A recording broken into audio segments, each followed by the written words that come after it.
You probably heard this before. You don't need a website, you just need a funnel.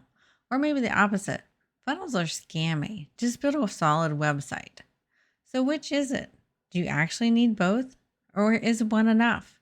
In this episode, I'm breaking down the real difference between a funnel and a website, when you need one, when you need both, and how to make them work together instead of competing. And I'll share the one mistake I see business owners make when they rely on only one of these and how it quietly costs them sales. Let's dive in. Struggling to turn website traffic into real sales? You're not alone, and you don't have to figure it out all yourself. Welcome to Smarter Online Business, the podcast for course creators, coaches, and e-commerce entrepreneurs who want their websites to convert visitors into buyers without the tech overwhelm. I'm your host, Carrie Saunders, a website strategist and conversion expert with over 20 years of experience. Each episode delivers simple, proven strategies to help you generate more revenue and make your website your smartest sales tool. Welcome back to the show. Today we're talking about funnels, websites, what they are, and what the difference is. So first off, a website is a home base. Think of it as like your house. It's a place for exploration. It's a long-term asset. It is a high leveraged asset as well. It's where people learn who you are, what you do, and how you help them. It allows for you multiple navigation paths so you can give potential customers choices, blog content for search engine optimization. It can really help that trust building factor as well. It can give you brand depth, and it can give you organic discovery via search engines and searches like that. And a website typically or should answer who you are and can I trust you? That's what's on everybody's mind when they visit your website. They may not know it consciously, but that's what's in the back of our brains. Who are you and can I trust you? So let's talk about what is a funnel. It's a guided linear experience. So it's a straight line from point A to point B. It is built around one clear outcome. It's very focus driven. It's designed to eliminate distraction, and it's focused on a single conversion, whether that's checkout, whether that's buying a product or service, whether that's signing up for a newsletter, getting a freebie of some sort, a digital download. It's focused on one thing. They are great for lead magnets, webinar registrations, course launches, promotions, paid ads, newsletter subscriptions, things like that. And a funnel asks, will you take the specific next step? That's the whole purpose of a funnel, is a specific next step. So some of the mistakes I see for a funnel only business is you have no real home base, no base for somebody to come and explore. There's no brand depth behind it because it's very focused on one thing. It's hard to build long-term trust with a funnel only. And you don't really have great SEO for it generally. It's generally very, very weak in SEO performance. Funnels can be great at converting in bursts, but generally struggle with sustainability and converting day in and day out.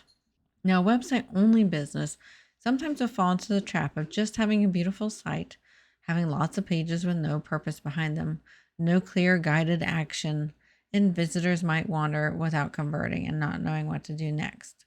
But just a website only, especially if it's not done correctly, can just get traffic, but really no momentum in your business. So one of the common mistakes I see is people treating funnels and websites like competitors instead of teammates. They are supposed to work together, hand in hand, and really help each other. So when do you need both? A lot of people need both. Most actually do. In general, I feel like most people need a website at minimum. I will say that I'm not one of those people who will, suggest funnel only, because I want you to get long-term sustained, sales where you're not having to be at the wheel doing everything all the time. But you most likely need both. If you run launches, you use ads, you want search engine optimization working long-term for you so that you're not constantly posting on social media. You want to sell higher ticket services, and you want credibility and conversion. So that's when you usually want both. So think of it this way. Websites builds trust. Your funnels drive action. So together they build revenue. They work hand in hand. It's like peanut butter and jelly. If you like peanut butter and jelly sandwiches, they work hand in hand. You got the sweet and the salty together, and it works hand in hand.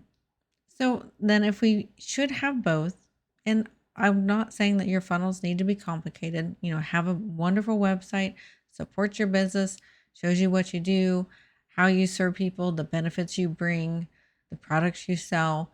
But then the funnels really drive that call to action. They really drive a specific task.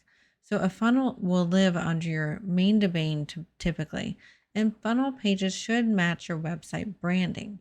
And then your website should support your offers and your funnels. Many times a website will have a funnel within it. So you click on a specific link and you get started into a funnel. I was talking on a call the other day with some of my students that, a funnel can simply be a checkout. You notice whenever you go to modern websites and you start checking out, all the other stuff disappears. The menu disappears. You may only have like a link to click back home and that's it. Everything else disappears. This is a funnel in a way. This is a way to direct you to a specific action, which is finishing your checkout. Whenever we also have funnels and websites together, your blog content can feed those funnels. Say you sell services and you have some freebies, maybe some free downloads or something. You could have a blog article that references one of your free downloads, and then that sends them into that funnel. And then email flows, email newsletters, things like that can really connect the two together.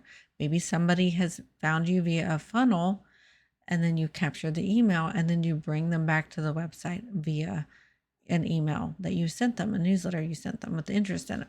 Or maybe they came and signed up to your newsletter via your email, but you want to offer them the specific thing, whether it's free or paid. You can do that via email, and then they go to your funnel, and then now they're in your funnel system. So they can always work together really well. I'm suggesting that you should really have both if at all possible.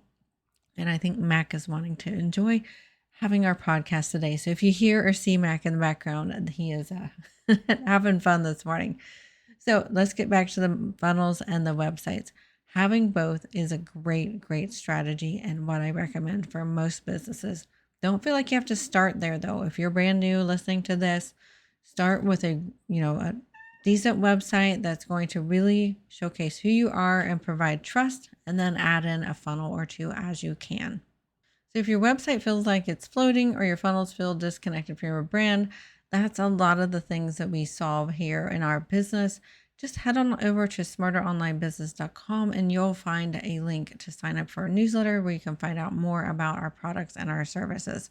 And you can always join our Facebook group too. Just go to smarteronlinebusiness.com/Facebook, and that will redirect you to our Facebook group to join there. So then for our final bonus tip, I want you to ask yourself, where does someone land first with you and with your business? And then where do they go next? Is that journey intentional or accidental? If you're not sure, it's probably accidental. If you can't clearly map that path, your website and funnel aren't strategically aligned, and that's something we want to work on and fix to really help boost conversions even more.